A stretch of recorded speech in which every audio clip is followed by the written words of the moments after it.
Hello दोस्तों, नमस्कार। मैं रत्नाकर सर आप सभी का टारगेट विद कुरकुर चैनल में तहे दिल से स्वागत करता हूं। आप सभी को पता है कि 14 और 15 मार्च को यूपीएसआई है।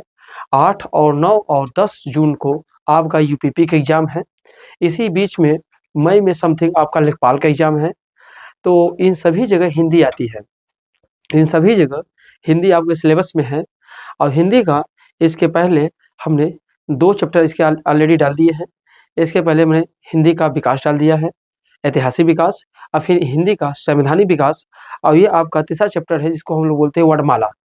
तो आज हम लोग किसको पढ़ने वाले वर्णमाला को। और आज ये आपका क्लास जाएगा किसका, संधि का। एक दिन के अंदर टोटल 4 क्लास जाएंगे और मान के चलिएगा कि 10 दिन मतलब कि 5 से 3 से 4 दिन के अंदर हम लोग पूरी हिंदी को कवर करने का प्रयास पूरा करेंगे। ठीक है, तो आज ऑलरेडी आपका ये तीसरा क्लास है।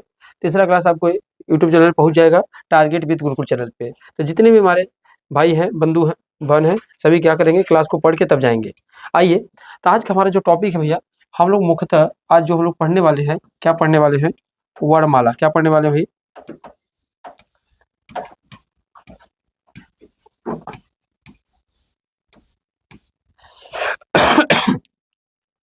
वर्णमाला।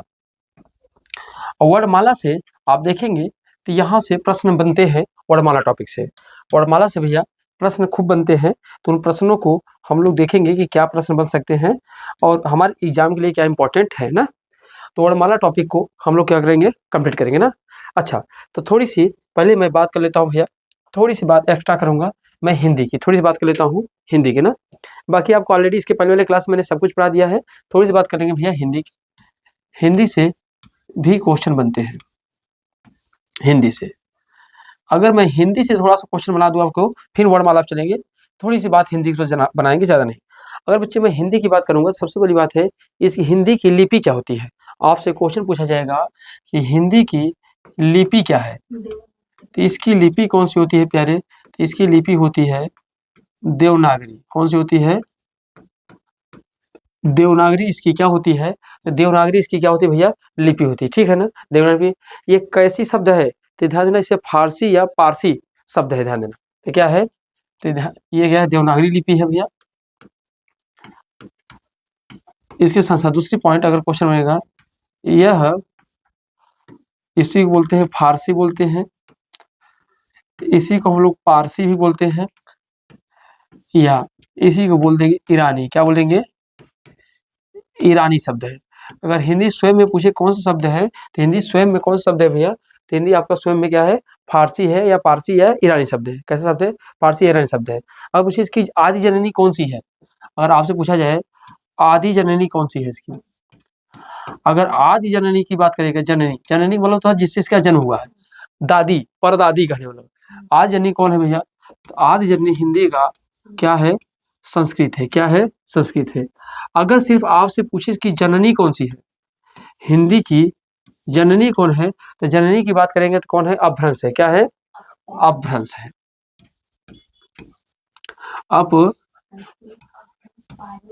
अपभ्रंश है।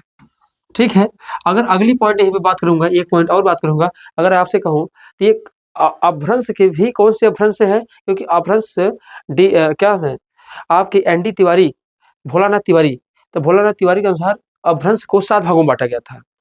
अपभ्रंश को कितने भागों में बांटा गया था, 7 भागों में। तो ध्यान देना अपभ्रंश में भी कौन सा है, तो ये ध्यान देना है सौरसेनी। सौरसेनी अपभ्रंश, सौरसेनी अपभ्रंश के पश्चिमी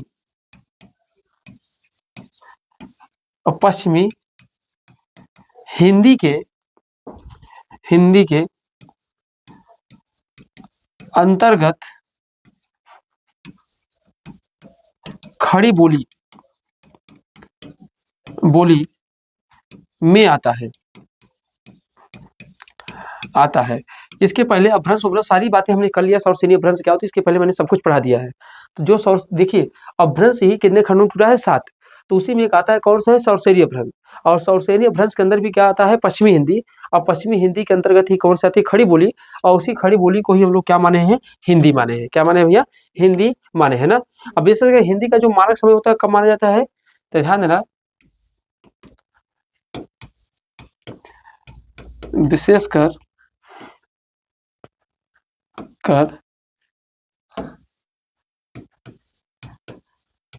विशेष रूप से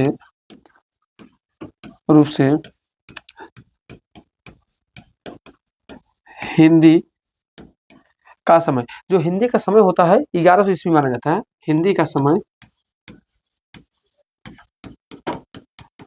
1100 एडी माना जाता है। 1100 एडी माना जाता है। किसमें माना जाता है? आपकी हिंदी में ना, क्या माना जाता है? 1100 एडी पे। अगर कहा जाए आधुनिक हिंदी के जनक किसे कहते हैं, तो आधुनिक हिंदी की जनक अगर पूछ ले, आधुनिक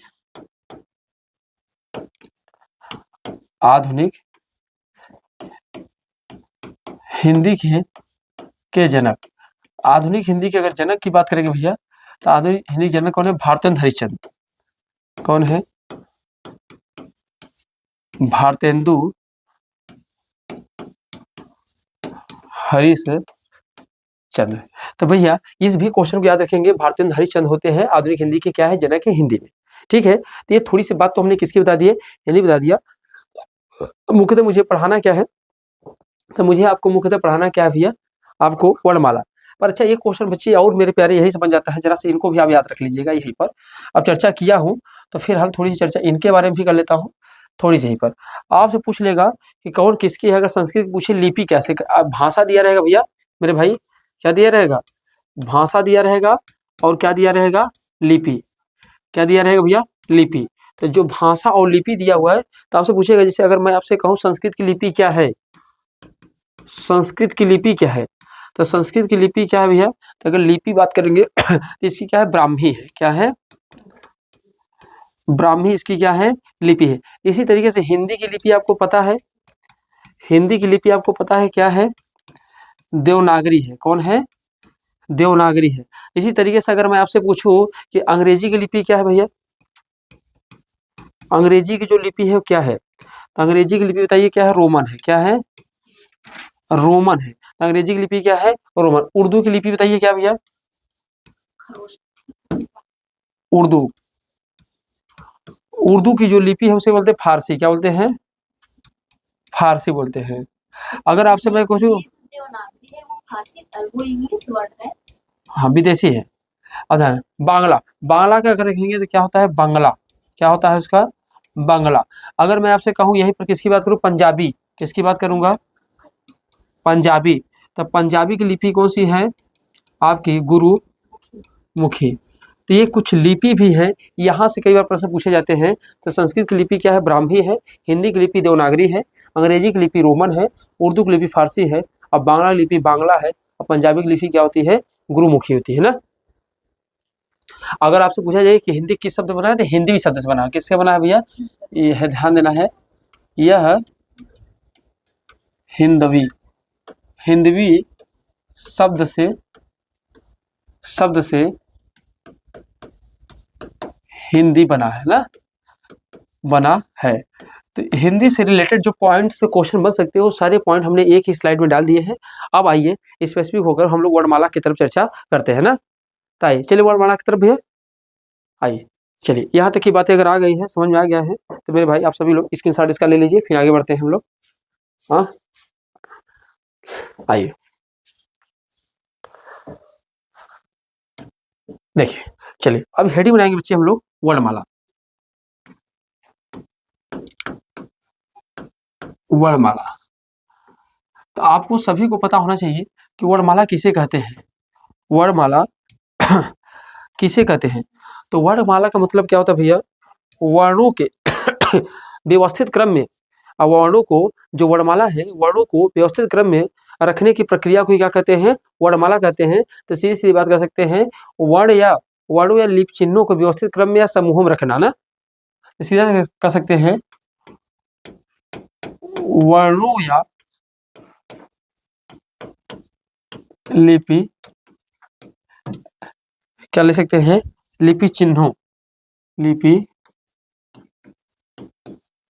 चिन्हों को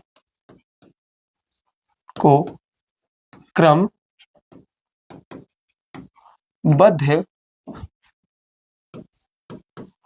तरीके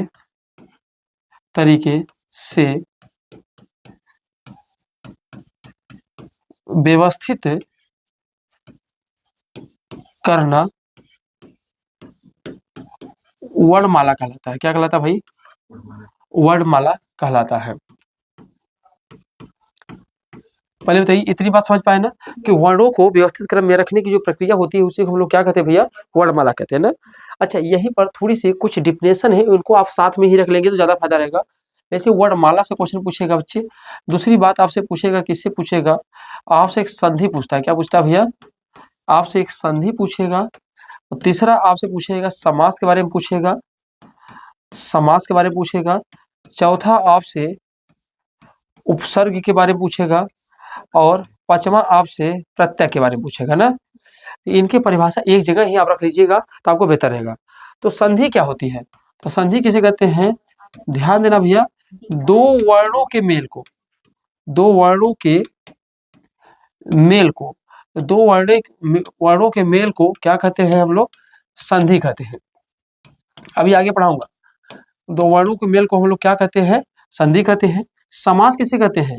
तो यहां ध्यान देना भैया, दो शब्दों के मेल को, यहां देखो वर्ण है, यहां शब्द है, तो दो शब्दों के मेल को, दो शब्दों के मेल को समास कहते हैं। क्या कहते हैं? समास कहते हैं। अब आपके यूपीपी में, एसआई में डायरेक्ट आपके इसी डिफिनेशन से ही क्वेश्चन बन जाते हैं। डायरेक्ट आपके डायरेक्ट इसी डिफिनेशन से क्वेश्चन बन जाते हैं। उपसर्ग किसे कहते हैं? जो शब्द के आगे जुड़कर विकार में परिवर्तन करेंगे ना। क्या करेंगे? परिवर्तन। तो विकार में परिवर्तन, अगर जो शब्द के आगे जुड़कर विकार में परिवर्तन करते हैं, विकार परिवर्तन करते हैं, उन्हें क्या कहते हैं? उपसर्ग। प्रत्यय किसे कहेंगे? सीधी सीधी लाइन में जो शब्दों के अंत में, शब्दों के अंत में जुड़ते हैं। तो जो शब्दों के अंत में जुड़ते हैं उन्हें हम लोग क्या कहते हैं? प्रत्यय कहते हैं। क्या कहते हैं भैया? प्रत्यय कहते हैं। इतनी बात तो समझ पा रहे हैं ना कि कई बार डिफिनेशन से ही क्वेश्चन बन जाते हैं। तो वर्णों के व्यवस्थित क्रम को क्या कहते हैं? वर्णमाला। वर्णों के व्यवस्थित क्रम को क्या कहते हैं? वर्णमाला। दो वर्णों के मेल को क्या कहते हैं? संधि। दो शब्दों के मेल को क्या कहते हैं? समास। जो शब्द के आगे जुड़े से क्या कहेंगे? उपसर्ग। जो शब्द के बाद जुड़े से क्या कहेंगे? प्रत्यय। अब ये और डिफिनेशन में यही रख लीजिए बेटा, क्या रख लेंगे? तत्सम। तत्सम। और सतमा लिख लेंगे तदभव। तदभव, तो इनको भी यही रख लीजिएगा, तत्सम तदभव। तत्सम कैसे कहते हैं? जो शब्द संस्कृत के ज्यों के त्यों प्रयोग हो रहे हैं। तो मतलब जो शब्द संस्कृत के हैं और वो आज भी संस्कृत के जो शब्द है आज भी उसी रूप में प्रयोग हो रहे हैं, तो उन्हें हम लोग क्या कहेंगे? तत्सम कहेंगे। क्या कहेंगे? तत्सम। और जो ऐसे लिख सकते हैं, जो संस्कृत, अभी आगे सब टॉपिक पढ़ाऊंगा, जो संस्कृत का बिगड़ा रूप होता है, उसे हम लोग क्या कहते हैं? तद्भव। और एक आता है बच्ची यही पर अर्ध तत्सम।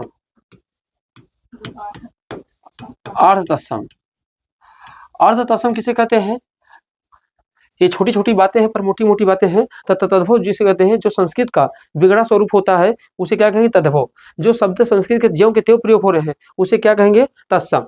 और अर्ध तत्सम किसे कहते हैं? न वो पूर्णतः तत्सम हो, न पूर्णतः संस्कृत हो, और न ही पूर्णतः क्या हो? तद्भव हो। तो जो इन दोनों के मध्य के होते हैं उन्हें हम लोग क्या कहते हैं? अर्ध तत्सम। क्या कहते हैं? जो शब्द तत्सम एवं तद्भव के मध्य के होते हैं। तो जो शब्द तत्सम एवं तद्भव के मध्य के होते हैं उन्हें क्या कहते हैं? अर्ध तत्सम कहते हैं। तो बोलो भाई, यहाँ तक की बात क्लियर है सभी बच्चों को? यहाँ तक अगर बात क्लियर है तो हम लोग आगे बढ़ जाएंगे। इसे भी आप नोट डाउन कर लीजिए।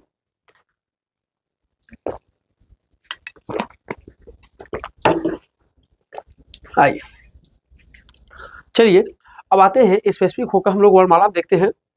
तो टोटल हमारे वर्णमाला में कुल कितने अक्षर है भैया? तो टोटल वर्णमाला में हमारे क्या भाई देखिए, अगर वर्णमाला की बात करेंगे मेरे भाई,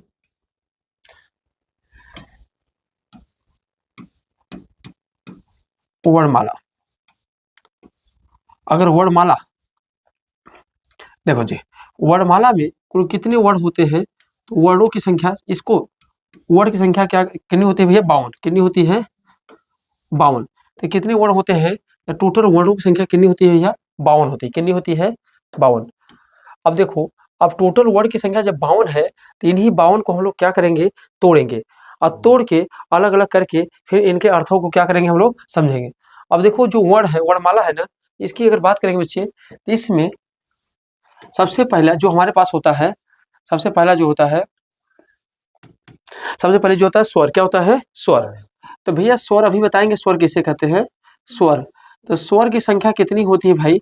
11। स्वर की संख्या कितनी होती है? 11। और क्या होते हैं इसमें भाई? उसके बाद क्या होते हैं? उत्क्षिप्त व्यंजन होते हैं। क्या होते हैं? ध्यान देना है, क्या होते हैं? उत्क्षिप्त। इसी को उत्क्षिप्त बोल दीजिए। इसी को आप क्या बोल सकते हैं? इसी को आप द्विगुण बोलिए। क्या बोलिए? द्विगुण बोलिए, या इसी को बोलते हैं ताड़न जात। तो ताड़न जात वर्ण। तो ताड़न जात अगर देखेंगे तो कितने होते हैं? ये 2 होते हैं। कौन होता है? ड और ढ। ठीक है, इसके बिंदु भी बताएंगे। हिंदी में कुल बिंदी कितने प्रकार के होते हैं? तो हिंदी में बिंदी कुल 4 जगह लगेंगे। कौन कौन कहाँ बिंदी कहते हैं वो बताते हैं आपको। हेलो, हाँ सर।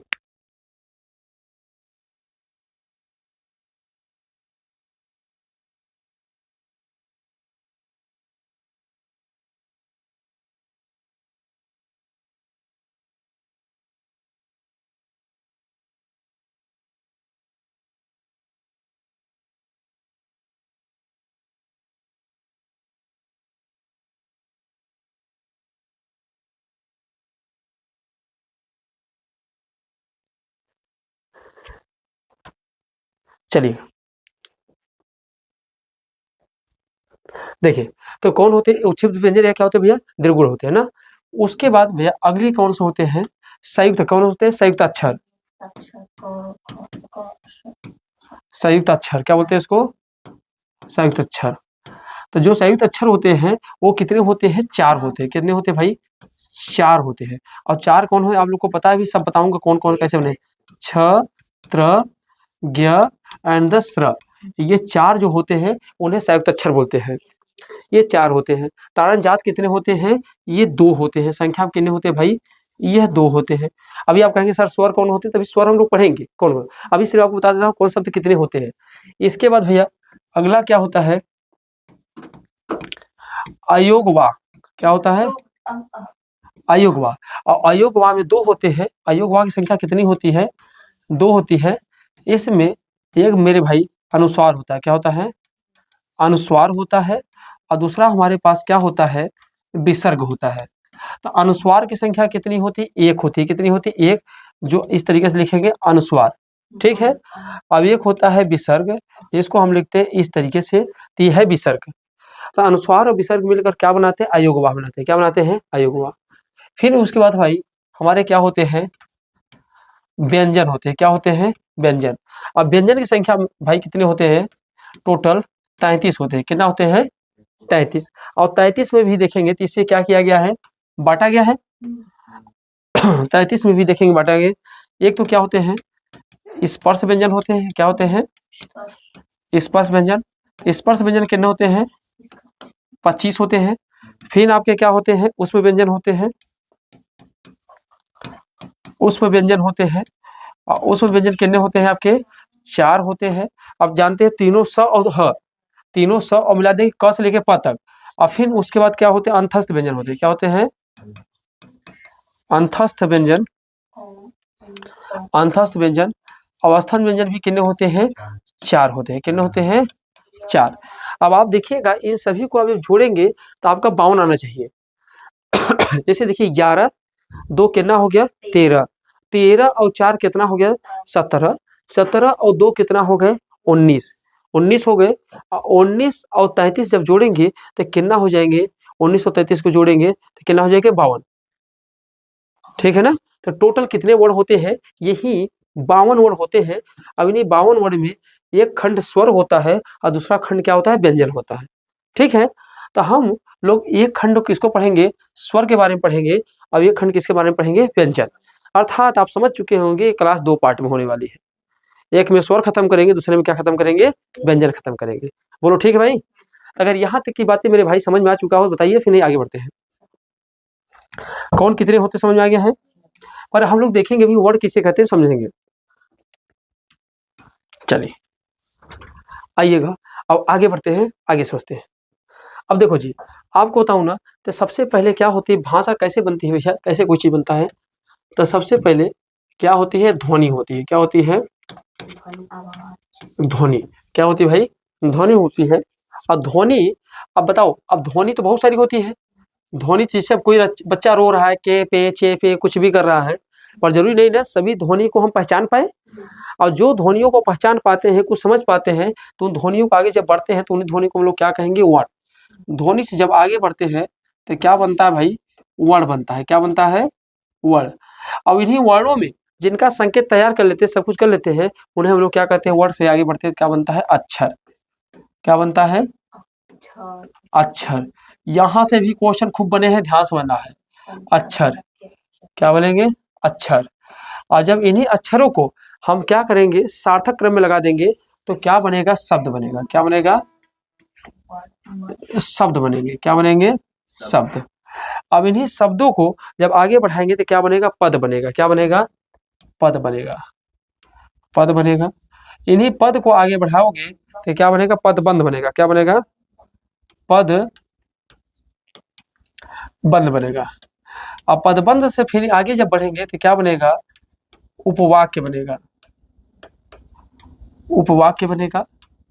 अब इन्हीं उपवाक्य से जब आगे बढ़ेंगे तो क्या बनेगा भाई? वाक्य बनेगा। क्या बनेगा? वाक्य बन जाएगा ना। क्या बनेगा? वाक्य। वाक्य बनेगा।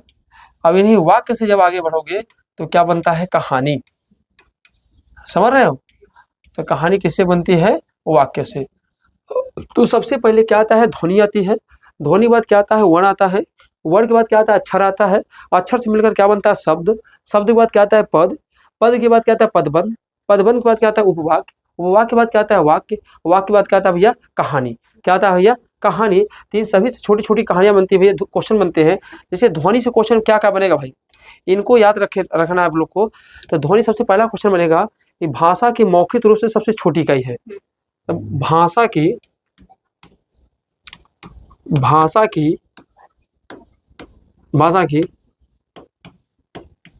मौखिक रूप से सबसे छोटी इकाई है। क्या है? सबसे छोटी इकाई है। अब यह प्रश्न पूछा गया सबसे छोटी इकाई।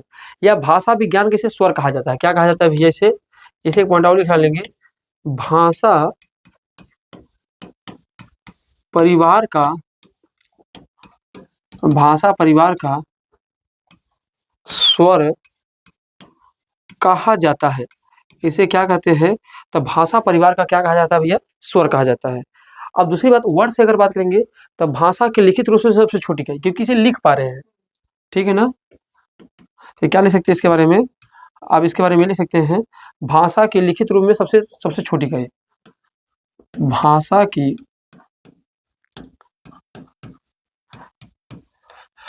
लिखित रूप में सबसे छोटी इकाई है। तो भाषा की लिखित रूप में सबसे छोटी इकाई कौन सी आपकी है? क्या है? वर्ड है। अगर अक्षर को क्या कहते हैं? तो अक्षर को भाषा की अविनाशी इकाई कहते हैं। क्या कहते हैं? इसे हम लोग क्या कहते हैं? भाषा की अविनाशी अविनाशी इकाई। अविनाशी इकाई मतलब समझते हैं, इनको तोड़ा ना जा सके, जिनको तोड़ा ना जा सके उन्हें क्या कहते हैं, भाषा की अविनाशी इकाई कहते हैं। क्या कहते हैं भैया, अविनाशी इकाई। वही अगर आपसे मैं बात करूं शब्द किसे कहते हैं, अगर देखो जो शब्द होता है, सबसे बड़ी बात होता है कि इन सभी को एक एक लिखोगे हमको पता नहीं चलेगा। पर बट जिसे अब आप देखो अविनाशी इकाई, जिसे आपने क का लिखा है, तो क का लिखा, आप क को नहीं तोड़ सकते ना, क को जितने टुकड़े करो क को नहीं तोड़ सकते, ठीक है। और शब्द किसे कहते हैं, तो भैया शब्द लिखने पर उसका कुछ अर्थ प्रकट होता है। तो कह सकते हो कि भाषा की लघुत्तम सार्थक इकाई, भाषा की, हाँ, भाषा की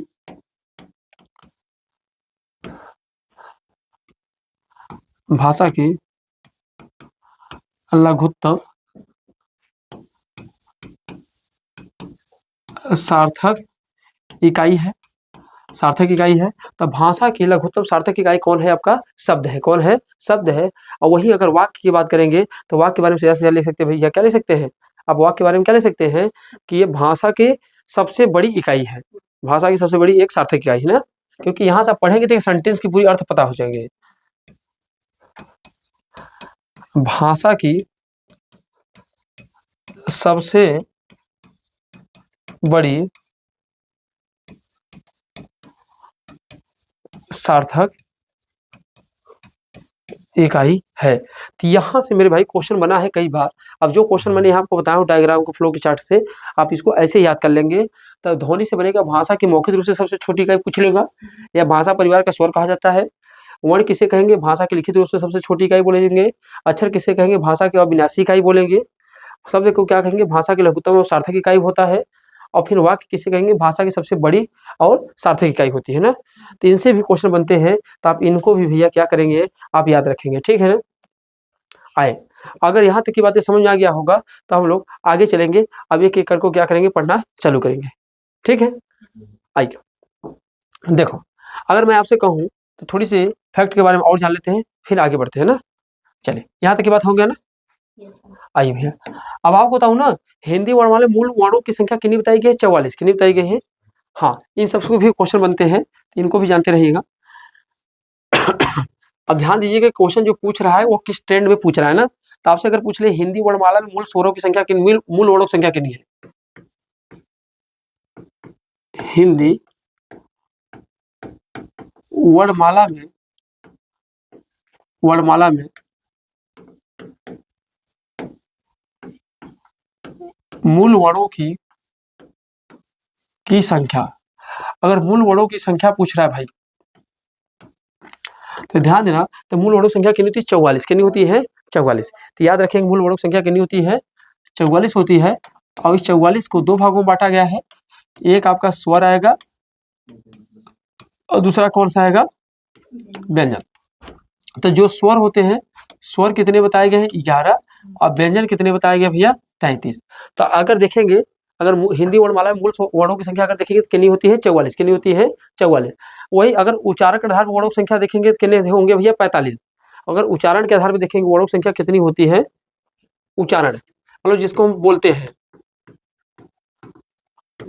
उच्चारण के आधार पर, अगर उच्चारण के आधार पर देख रहे हैं मेरे भाई, तो कितने होते हैं, 45 कितने होते हैं, 45। अब आपसे कहेंगे उच्चारण आधार 45 होते हैं तो कितने कौन क्या होते हैं, ध्यान देना इन्होंने 45 क्यों कहा, इसके पीछे कारण क्या है। इसमें इन्होंने 3 चीज में बांटा था। एक तो इन्होंने कहा था स्वर होता है, दूसरा इन्होंने क्या कहा था, व्यंजन होता है, और तीसरा इन्होंने किसको कहा था, अयोगवा, अयोगवा। तो अगर आपको बताऊं तो इन्होंने स्वर की संख्या जानते हो कितना बताया था, 10। तो इन्होंने किसको स्वर नहीं माना था, तो इन्होंने ऋषि को स्वर, ध्यान देना, ऋषि को स्वर नहीं माना था। अरे यार, ये सही से बन जाओ भाई, जो ऋषि है उसे स्वर नहीं माना था, कहा कि ये स्वर क्या है, नहीं है, ठीक है। इसलिए स्वर की संख्या कितनी हो गई थी, 10 हो गई थी। अब व्यंजन संख्या आपकी वही 33 हो जाएगी। व्यंजन की संख्या कितनी हो जाएगी भैया, 33 हो जाएगी। और अयोग वाह की संख्या कितनी हो जाएगी, 2 हो जाएगी, समझ रहे। अब आपको पता है अयोग वाह में क्या क्या होता है। और वही अगर मानक वर्णों के आधार पर देखेंगे, वर्णों की संख्या देखेंगे कितना होता है, 56। और मानक वर्णों के आधार पर देखेंगे, मानक वर्णों के मानक वर्णों के आधार पर, तो मानक वर्णों के आधार पर कितना माना गया है, इसे 56 माना गया है। कितना माना गया है, 56। और 56 में इसको कैसे बांटा गया है, तो इसको ध्यान देना, इस तरीके से बांटा गया है, 4 अलग कर दिया गया है, अब 52 अलग कर दिया गया है। समझ रहे हो। अब 52 के बारे में आपने विवरण ऑलरेडी पढ़ लिया है भी इसके पहले बारे में। ये 4 जान लीजिए कौन सा है बच्चे, तो 4 में है आपके जो आते हैं उनको हम लोग क्या कहते हैं, आगत वर्ण कहते हैं। क्या कहते हैं, आगत वर्ण। क्या कहते हैं इसको, ये 4 जो है इनको हम लोग बोलते हैं आगत वर्ण। तो आगत वर्ण में भी 2 होते हैं, एक तो स्वर होंगे और दूसरा कौन सा होंगे, व्यंजन होंगे ना। तो स्वर कौन कौन से होंगे मेरे भाई, देखो स्वर होंगे और कौन होंगे, व्यंजन। तो स्वर किसे माना गया है, तो स्वर में ध्यान दीजिए किसको माना गया है, तो स्वर में हम लोग माने हैं किसको, आपको आ, जो डॉक्टर वाला होता है, ये क्या है, आगत है, आगत व्यंजन है, आगत स्वर है। अब व्यंजन में किसको माना गया है, तो ध्यान देना, आप लोग पढ़ते हो ना, क्या क्या पढ़ते हो, ख फ ज, क्या पढ़ते हो, हाँ ख, अब क्या पढ़ते हो, और क्या पढ़ते हो भैया, ख हो गया, और क्या पढ़ते हो, फ पढ़ते हो, और क्या पढ़ते हो, ज। अब इसके नीचे देखेंगे इस तरीके से इसे बिंदी लगी रहती है ना, तो इस तरीके से जो बिंदी लगी रहती है ऐसे यहाँ पे डॉक्टर वाले में, तो ख आपका हो गया, फ हो गया, क्या ज हो गया, ये सभी सभी क्या है आपके, तो ध्यान देना है आपके क्या है, आगत वर्ण है। आगत वर्ण में एक स्वर वाला है और 3 क्या है, व्यंजन वाला। अच्छा एक चीज आप जान लीजिए, यहीं पर लगे हाथ, आप इस बात को समझ लीजिएगा, बिंदी कुल बाबू 4 स्थान पर होता है। कितने स्थान पर होता है, 4। अब हिंदी में देखेंगे, इसे हम लोग क्या बोलते हैं, इसको बोलते हैं सिरोपाई। क्या बोलते हैं, इसको बोलते हैं सिरोपाई। अब इसे हम लोग क्या बोलते हैं भाई, खड़ी पाई,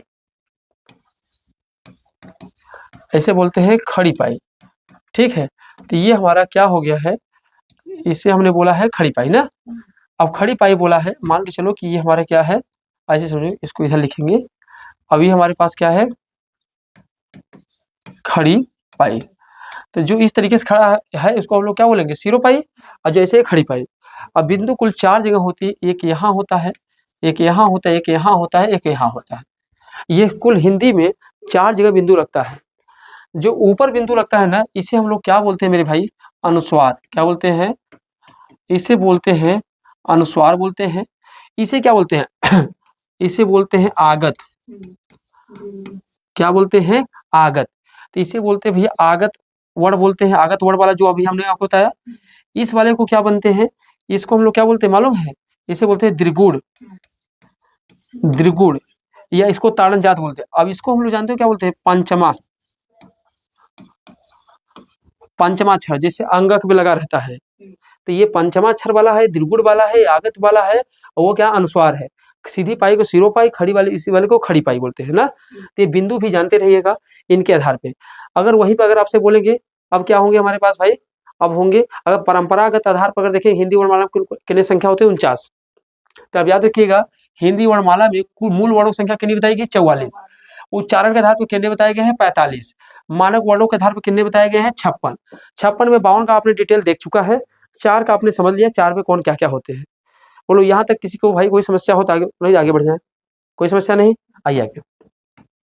अब थोड़ा देखते हैं किसके आधार पे, परंपरागत आधार पर हिंदी वर्णों में वर्णों की संख्या ना, परंपरागत आधार पर। अगर परंपरागत आधार पर अगर बात करेंगे तो कितना है, कुल 49 है। कितना भाई है, 49। अगर परंपरागत आधार पर देखेंगे तो कुल कितने वर्ण है, तो पूर्ण टोटल वर्णों की संख्या कितनी है भैया, 49 है।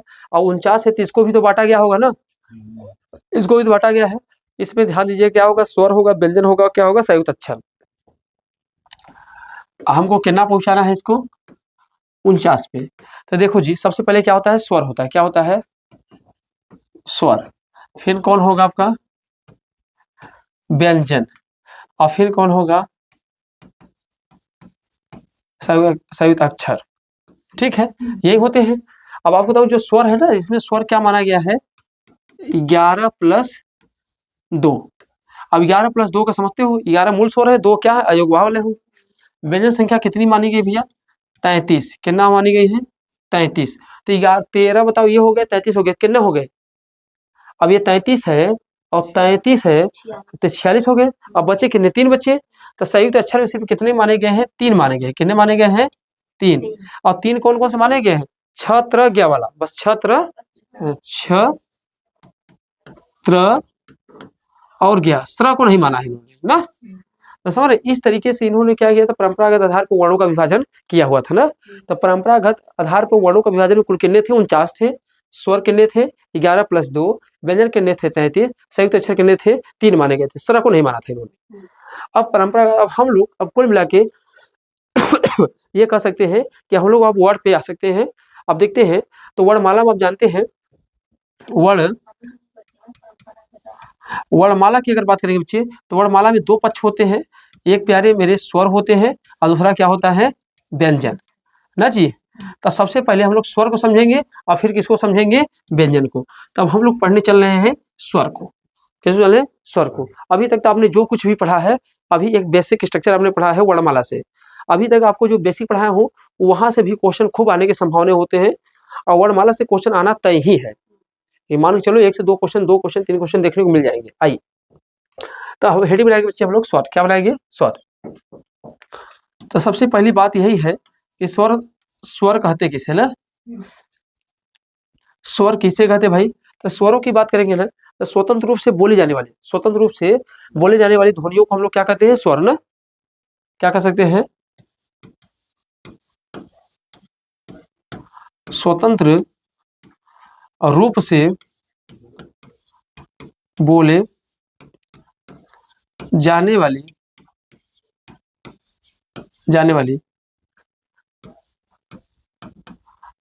ध्वनियों को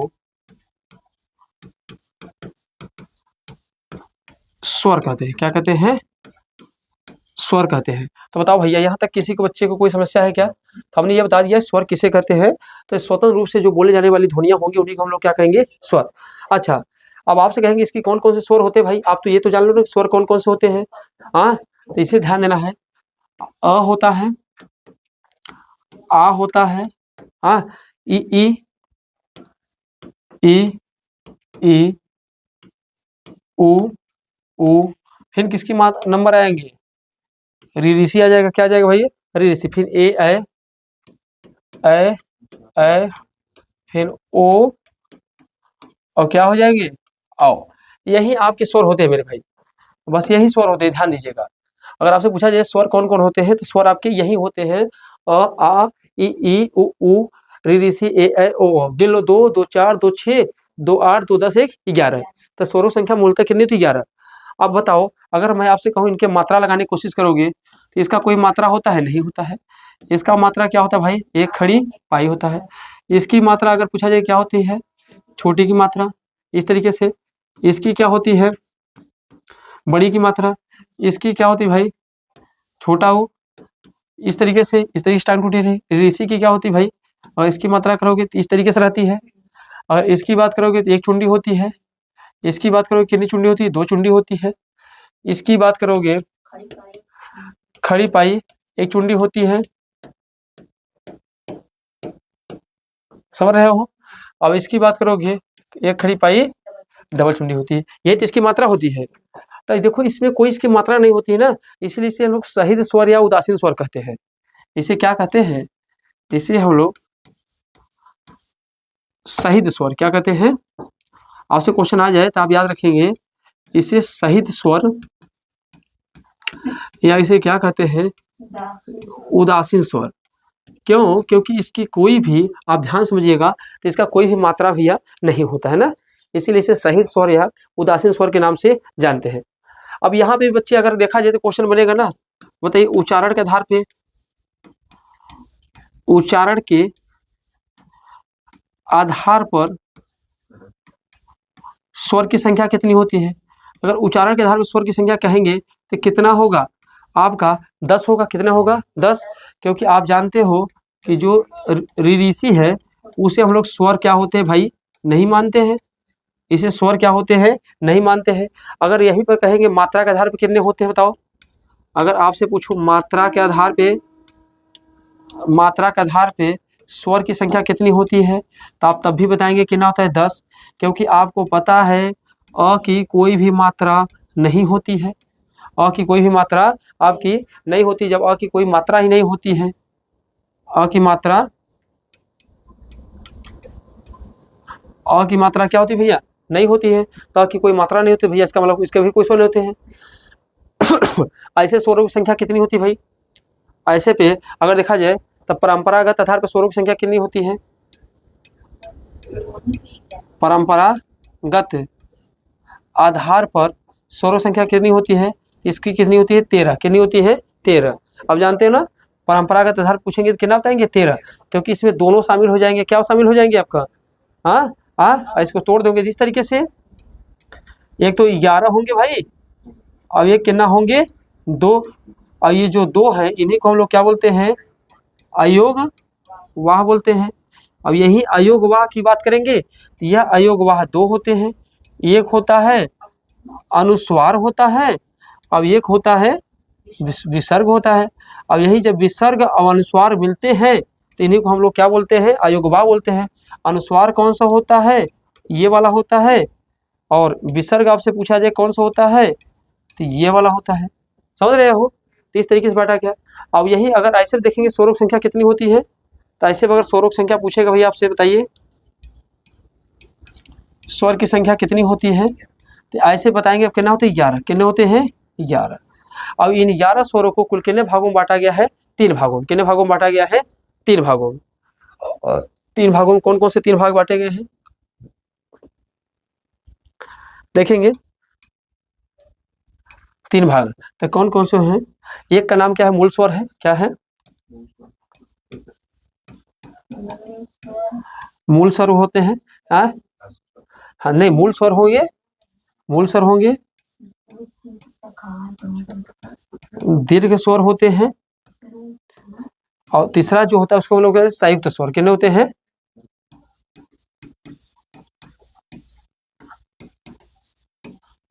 अगर मान के चलो ना, तो एक तरीके से देखा जाए ना, तो यही आपके स्वर होते हैं ना। तो दीर्घ स्वर कौन होते हैं, मूल स्वर कितने होते हैं, तो मूल स्वर कितने होते हैं भैया 4, कितने होते हैं 4 होते हैं। दीर्घ स्वर वैसे कितने होते हैं 3, ऐसा भी आपको मिलेंगे 7, अभी 7 बताऊंगा, उसमें सजाती और विजाती भी बताऊंगा। और यहाँ संयुक्त स्वर ऐसे देखेंगे तो संयुक्त स्वर की संख्या कितनी होती है 4, ये 4 मिलकर बने हुए हैं संयुक्त स्वर जोड़कर। ए आई ओ औ अगर आप ऐसे लेकर देखेंगे तो कौन कौन से आ जाएंगे, तो इसमें बच्चे एक तो आएगा हमारा अ आ जाता है, इसमें एक ई आ जाता है, इसमें हमारा ऊ आ जाता है, और प्लस क्या आ जाता है री री सी। तो ध्यान देना ये 4 कैसे है, ये 4 हमारे मूल स्वर है। अब बड़े स्वर कौन कौन से होते हैं बच्चे, तो बड़े स्वर आ माना गया है, बड़ी ई माना गया है, बड़ा ऊ माना गया है, 3 होते हैं। और संयुक्त स्वर कौन 4 माने गए हैं, तो हमारे पास ए ऐ ओ, और कौन माने गए हैं औ, समझ रहे हो। ये संयुक्त स्वर माने गए। ये चारों भी कैसे बनते हैं आपको सब समझाऊंगा, पर यहाँ तक बताओ पहले, बात अगर क्लियर हो, कोई समस्या ना हो, तो हम लोग आगे बढ़ जाए, स्वरों को संख्या को आगे बढ़ाते हैं। बताइए, कोई दिक्कत नहीं है। चलिए, अगर कोई दिक्कत नहीं है तो हम लोग क्या करते हैं, अब स्वरों का मूलतः क्या करेंगे, वर्गीकरण, कि स्वरों का क्या करेंगे भैया, वर्गीकरण करेंगे। अब देखेंगे स्वरों के आधार पर क्वेश्चन खूब सारे बनते हैं, और उनको भी क्या करेंगे, एक एक करके क्या करेंगे, पढ़ेंगे, ठीक है ना। चलिए, तो यहाँ तक की बात क्लियर है। आप सभी एसएस ले लीजिए यहाँ से, अर्थात स्क्रीनशॉट ले लीजिए, फिर हम लोग बढ़ते हैं आगे।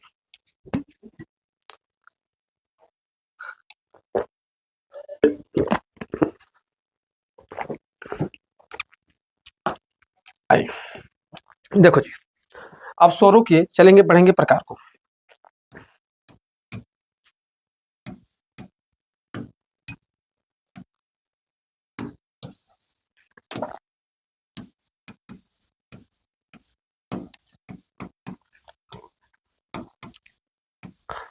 स्वर के प्रकार। अब देखो जी, स्वर के प्रकार से स्वर को कई आधारों बांटा जाता है ना। तो सबसे पहला आधार देखते हैं जिह्वा के आधार पे। किसके आधार देखेंगे हम लोग, जिह्वा के आधार पे। तो सबसे पहला हम लोग इसके अंदर जो आधार देखने जा रहे हैं, किसको देखेंगे, जिह्वा के आधार पे। जिह्वा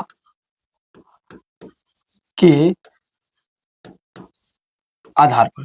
अगर जिह्वा के आधार पर देखेंगे स्वर को कुल कितने भागों में बांटा गया है, तो जिह्वा के आधार पर स्वर को कुल 3 भागों में बांटा गया है। कितने भागों में? 3 भागों।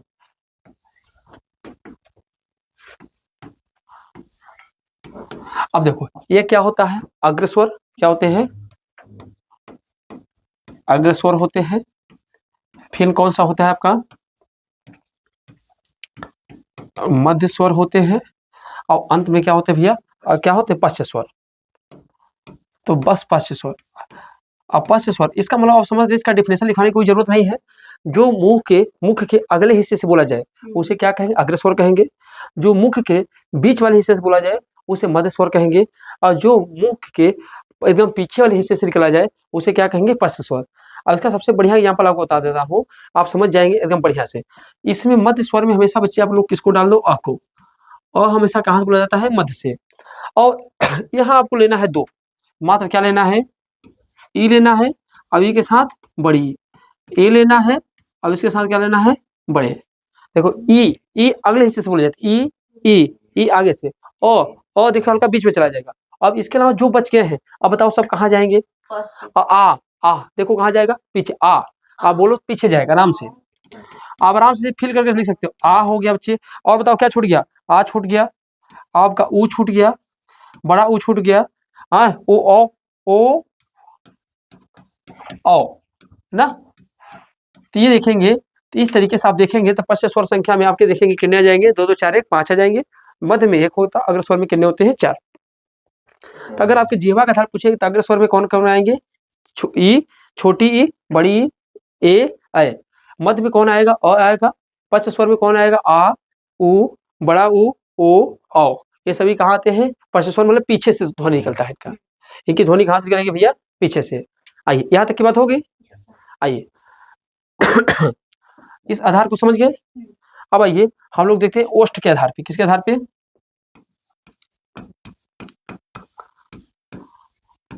ओष्ठ के आधार पे। अगर मैं आपको ओष्ठ के आधार पे बात करूं, मतलब जब आप किसी चीज को बोल रहे हैं ना, तो आपकी ओठ की आकृति कैसी बन रही है, जो ओठ की आकृति है उसको कैसे आधार बन रही है, तो गोला बन रहा है या तो क्या बन रहा है, गोला नहीं बन रहा है ना। तो एक होता है इसको बोलते हैं क्या, वृत्तमुखी स्वर, क्या बोलते हैं, हाँ। तो एक क्या होता है भैया, एक को बोलते हैं हम लोग क्या बोलते हैं, वृत्तमुखी बोलते हैं, वृत्तमुखी स्वर। या इसी को हम लोग एक नाम और जानते हैं बच्चे, इसी को क्या कहते हैं, जानते हो क्या कहते हैं, वर्तुल्य स्वर, क्या बोलते हैं, हाँ। इसी को ये बोलो, या तो इसी को बोलते हैं वर्तुल स्वर। और वर्तुल स्वर का अभिप्राय जानते हो क्या होता है, इसका मतलब होता है ना कि जो ओठ बने वो कैसा हो जाए, गोलाकार। ओठ कैसा हो जाए भैया, गोलाकार, गोलाकार।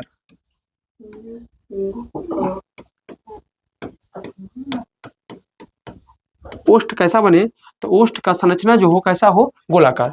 तो गोलाकार में आप देखिए किसको किसको पढ़ेंगे, जिसे देख ऊ पढ़िए, ऊ ऊ ऊ ऊ ऊ, तो पढ़िए कैसा, फिर पढ़िए औ, तो औ में भी ओठ का कार, औ औ ओ औ। इन सभी चारों को पढ़ेंगे तो आपको देखिए ओठ का आकार कैसा होगा, आपका गोला हो जाएगा, क्या हो जाएगा, गोला। इसके बाद क्या आता है, अवृत्तमुखी स्वर, क्या आते हैं, अवृत्तमुखी स्वर।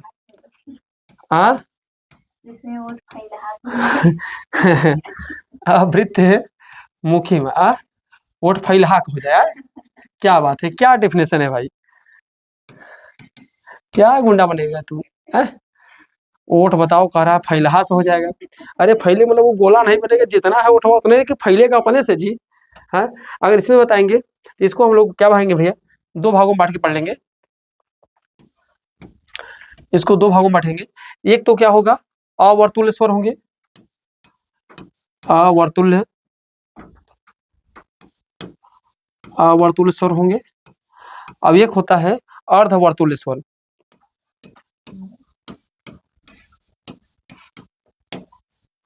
अर्धवर्तुल्य स्वर मतलब ऐसे समझिएगा, इस वाले हिस्से में क्या होगा, बिल्कुल ओठ गोला नहीं होगा, पर इसमें आधा गोला होगा। तो आधा में जैसे अगर आपको बताऊं ना तो अ में हल्का सा हिस्सा ऐसा लगे गोला रहे, अ और आ, किसमें, अ और आ।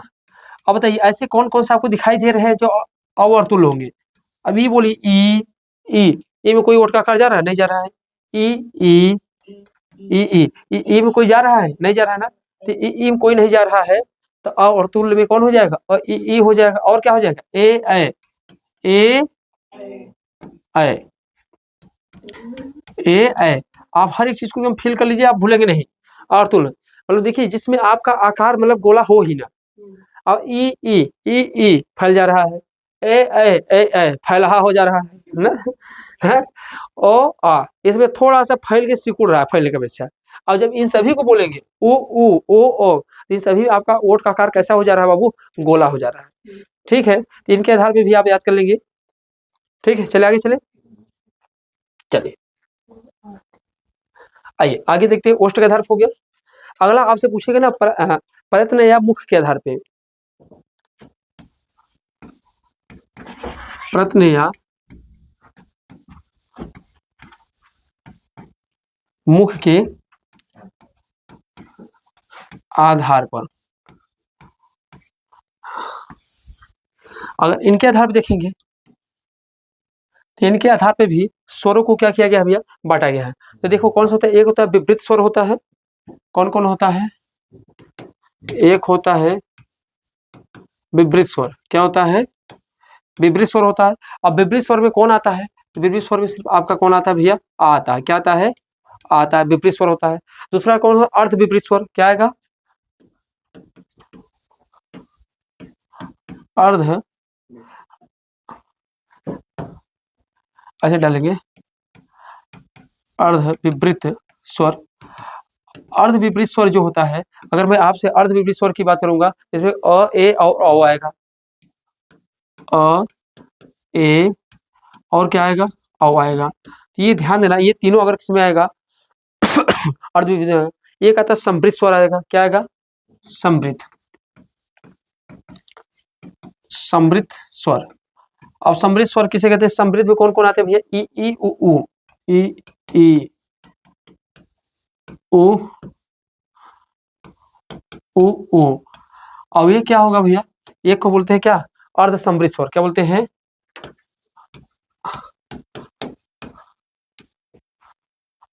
अर्ध समृद्ध स्वर।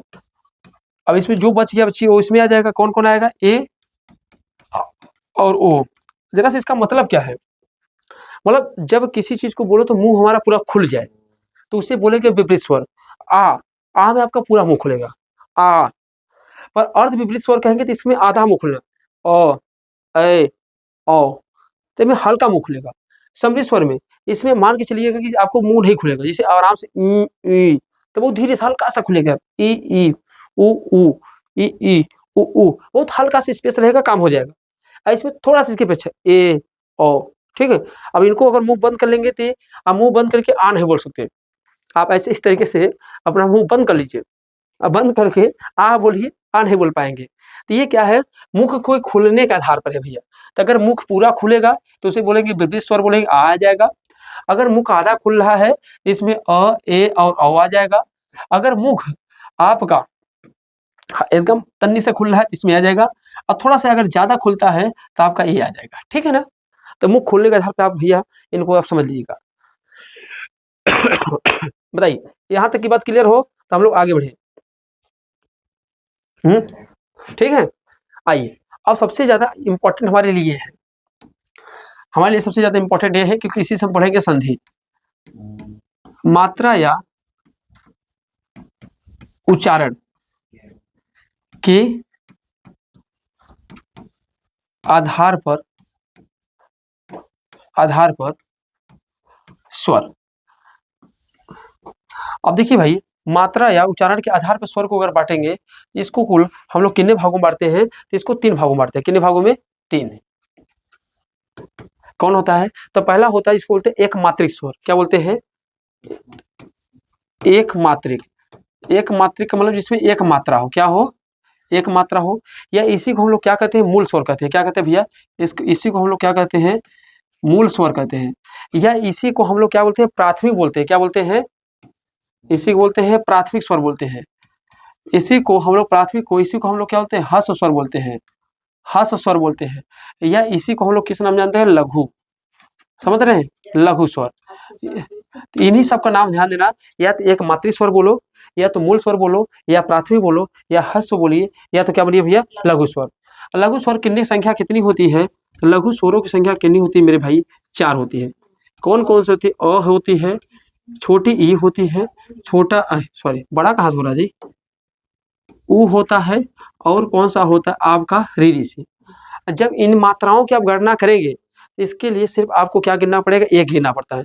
तो इसीलिए इसमें चिन्ह आप लोग जो लगाते हो ना, एक लगाते हो, ये वाला, ऐसे मात्रा एक एक गिनते हो। और जब बड़ा होता है तो आप ये लगाते हो, इसको बोलते हैं क्या, गुरु चिन्ह। ये लघु होता है, गुरु होता है, ठीक है ना, तो याद रखेंगे इसको। तो एक होता है, दूसरा कौन होता है भैया, दूसरा होता है इसको बोलते हैं द्विमात्रिक स्वर। क्या बोलते हैं, द्विमात्रिक स्वर बोलते हैं।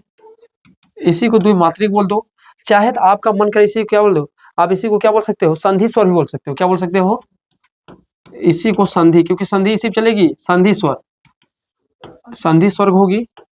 इसी को आप क्या कह सकते हो भैया, इसी को दीर्घ स्वर कहते हो। इसी को हम लोग क्या कर सकते हैं, गुरु भी कर सकते हैं ना, दीर्घ स्वर गुरु मतलब बड़ा, गुरु स्वर बोल सकते हैं, या तो सीधा सीधा बड़ा स्वर भी बोल सकते हैं, बड़ा स्वर।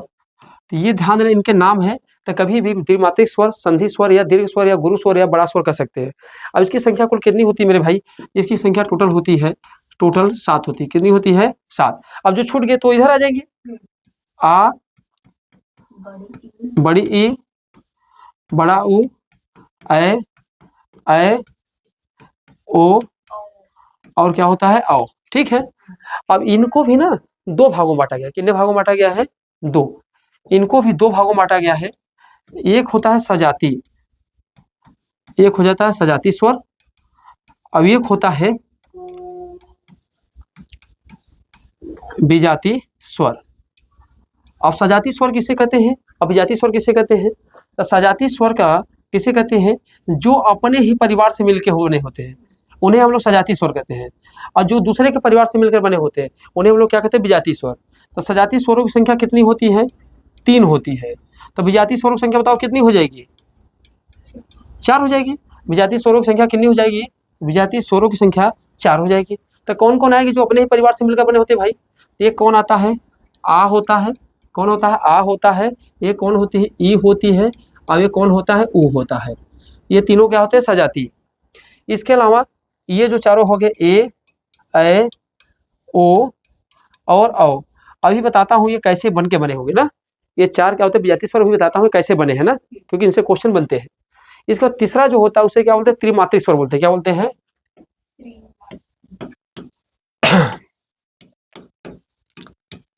त्रिमात्रिक स्वर। अब देखो जी, त्रिमात्रिक स्वर किसे कहते हैं, ये इसी को हम लोग नाम जानते हैं, क्या जानते हैं, इसी को बोलते हैं प्लुत स्वर। मतलब ये ध्यान देना, ये इसको जब बांटा गया है ना, जब इसका उच्चारण करोगे तो इसमें ऊर्जा कम लगेगा। जब इसका उच्चारण करेंगे तो हर्ष स्वर से दुगुना ऊर्जा लगेगा, और जब इसका उच्चारण करोगे तो हर्ष स्वर से 3 गुना ऊर्जा ज्यादा लगेगा। तो ऊर्जा के आधार पर इनको मुख्यतः कहेंगे तो बांटा गया है। अब जैसे आप कोई चीज उच्चारण करते हो, जैसे आपने लिखा ओम, क्या लिखा मेरे भाई, ओम, ओ, इस तरीके से आप लिखते हो, ये जो लिखते हो तो इसे क्या है, ओम है, समझ रहे हो। आपने लिखा क्या बेटा, राम, क्या लिखा, राम, राम। तो ये लगातार जो आप घिसते हो ना, ये सभी क्या प्लुत स्वर हैं। अच्छा, री और ऊ को छोड़कर सभी त्रिमात्रिक स्वर होते हैं, याद रखना। री और किसको छोड़ के भैया, तो री और ऊ को छोड़कर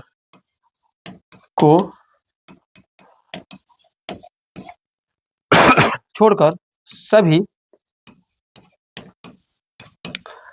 त्रिमात्रिक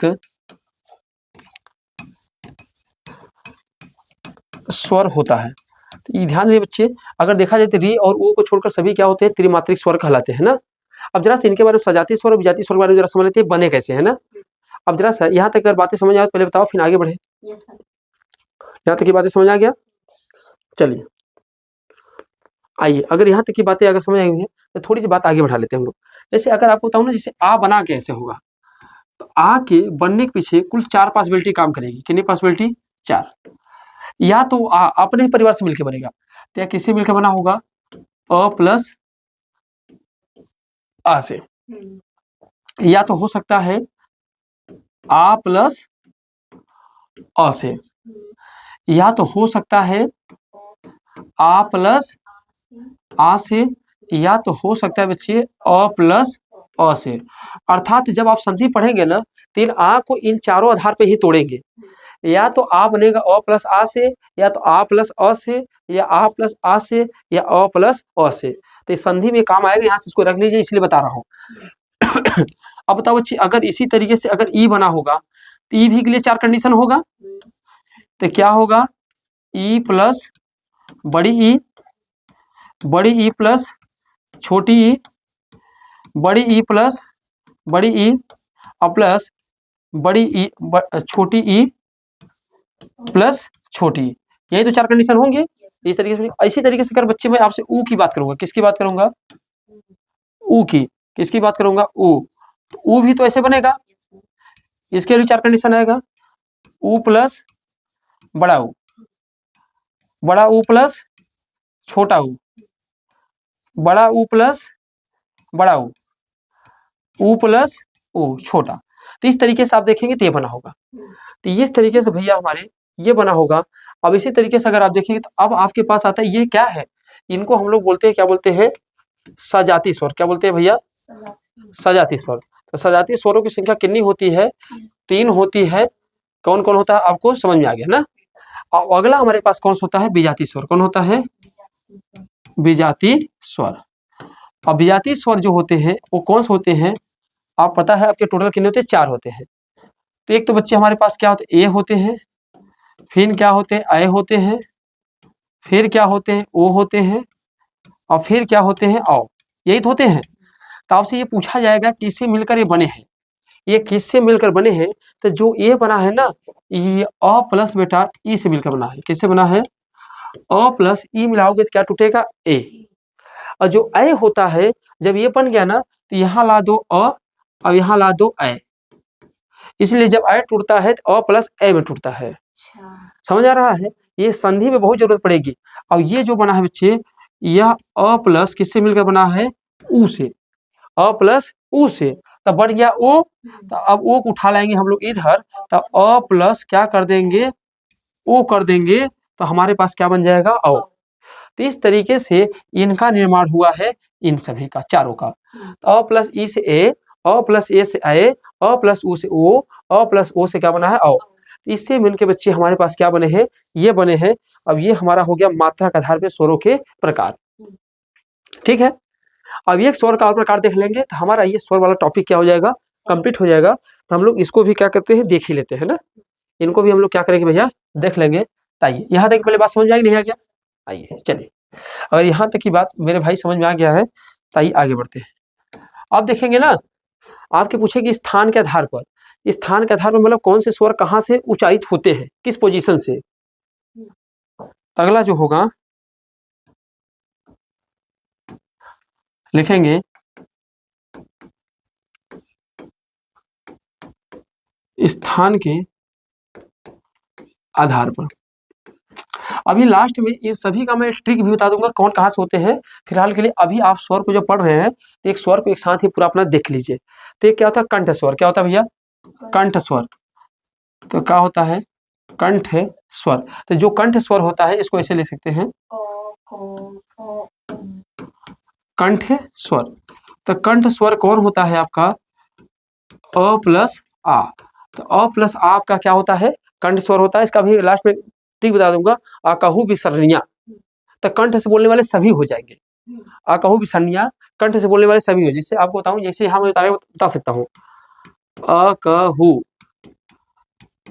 विसर्णिया, आकाहू विसर्णिया कंठा बोलत, कंठ। तो कंठ से बोलने वाले सभी है। जैसे अ से क्या हो गया, अ प्लस आ। क से क्या हो गया, पूरा क वर्ग, क ख ग घ और अंग, अंग। ठीक। अब फिर ह से क्या हो गया, ह हो गया। अब विसर्ग से क्या हो गया, हाँ। अब ये सभी के सभी किससे बोले जाते हैं? ये सभी के सभी किससे बोले जाते हैं? कंठ से। तभी लास्ट में मैं इसका ट्रिक बता दूंगा, फिलहाल पहले अभिनय। इसके बाद क्या होता है बच्चे, दूसरा क्या होता है आपके पास होता है तालव्य स्वर। क्या होते हैं? जो तालु से बोले जाते हैं। तो तालु स्वर कौन होते हैं भैया? ई और ई। जैसे इसका भी ट्रिक है, ई चुईया साना। इसको कैसे याद करेंगे? ई चुईया, ई चुईया साना, ई चुईया साना तालव्य, ई चुईया साना। ई से क्या हो गया भैया? ई हो गया, बड़ी हो गया, च से पूरा हो गया, च वर्ग, च के बाद क्या आता है? छ। तो च, छ, ज, झ, यह हो गया। और उसके बाद देखो क्या है? सा, बड़ी सा। तो ये सभी सभी किससे बोले जाते हैं भैया? आपके तालव्य से बोले जाते हैं। किससे बोले जाते हैं? तालव्य से। ठीक है ना? तो क्या होगा, पर अभी हम लोग कुछ मुद्दे को अलग से देखेंगे, पहले इसको देखेंगे। इसके बाद क्या होता है? ओष्ठ। क्या आता है? ओष्ठ स्वर। तो ओष्ठ स्वर में भैया आपके दो ही होते हैं। जब ओठ को पकड़े तो ऊ, ओठ का सहारा लेते हैं। क्या आता है? ऊ। और कौन रहते हैं? बड़े हुए रहते हैं। उसके बाद मूर्धन्य होते हैं। क्या होते हैं? मूर्धन्य स्वर। मूर्धन्य स्वर कौन होता है? आपका सिर्फ मात्र एक ही है, वो कौन सा है? ऋषि। कौन सा भैया? ऋषि है। एक होता है कंठ तालव्य, इसमें कंठ और तालव्य दोनों का प्रयोग किया जाएगा। कंठ तालव्य और कंठ तालव्य स्वर कौन से होते हैं? तो कंठ तालव्य स्वर की बात करें, ए और ऐ, क्योंकि आप समझो जरा सा, आप दिमाग लगाओ कि हमने बताया ए है सर और क्या है? ऐ है। अब तुम बताओ ए कैसे बना है? तो आप ही बताओ ना सर, ए बना है कैसे? और प्लस ई से। अब बताओ अ किससे उच्चारित होता है? कंठ से होता है नहीं होता है? किससे होता है? कंठ से। दिमाग लगा लिया करो। ये कंठ से होता है। अब ये किससे होता है? तालव्य से। तालव्य से। तो बताओ दोनों मिल जाएगा तो क्या होगा? कंठ तालव्य। हाँ, क्योंकि मैंने इसके पहले आपको बता दिया कौन कैसे बना है। इसके बाद क्या होता है? कंठोस्थ होता है। क्या होता है? कंठोस्थ। अब कंठोस्थ स्वर में कौन आएगा बच्चे बताओ? ओ प्लस औ से। क्योंकि आपको पता है ओ कैसे बना है बच्चे? अगर ओ की बात करूंगा तो वो कैसे बना है? अ प्लस उ से। बताओ क्या है बच्चे? अ किससे बोला जाता है? कंठ से। उ किससे बोला जाता है? ओठ से, ओष्ठ से। तो आप ही बताओ, तो ये कंठोष्ठ होगा नहीं होगा? कंठोष्ठ। तो ये समझ में आ रहा है ना कैसे बना है? तो आप ध्यान लीजिएगा, इसके बनने के तरीकों को समझ लेंगे तो आपको समझना क्या होगा भैया? आसान हो जाएगा। तो बोलो यहाँ तक की बातें समझ पाए क्या भाई मेरे? तो ये था पूरा आपका स्वर, और ये क्लास में पूरा स्वर कंप्लीट हो गया है। अगले क्लास में आपको हम लोग क्या पढ़ाएंगे? व्यंजन। और ये व्यंजन की भी क्लास आज ही रिकॉर्ड होगी, आज ही पहुंचेगी। अच्छा, इसलिए मैं ऑनलाइन सभी क्लासेस रिकॉर्ड करके डाल रहा हूँ कि ऑनलाइन में बातें बहुत हो जाती है। अब बातें हो जाती है तो पढ़ाई कम हो पाती है। अब यहाँ आराम से आप शांति से बस वीडियो चालू करके आप पढ़िए। आपका देख लीजिएगा हिंदी का जो पेपर होगा, अगर क्वेश्चन नहीं फंसेगा तब बताइएगा। ठीक है ना? कमेंट में फिर जो लिखना होगा लिखिएगा, पर क्वेश्चन फंस रहा है तो कमेंट में अच्छा भी लिखिएगा। मिलते हैं अगले क्लास में, तब तक के लिए सभी को जय हिंद, जय भारत।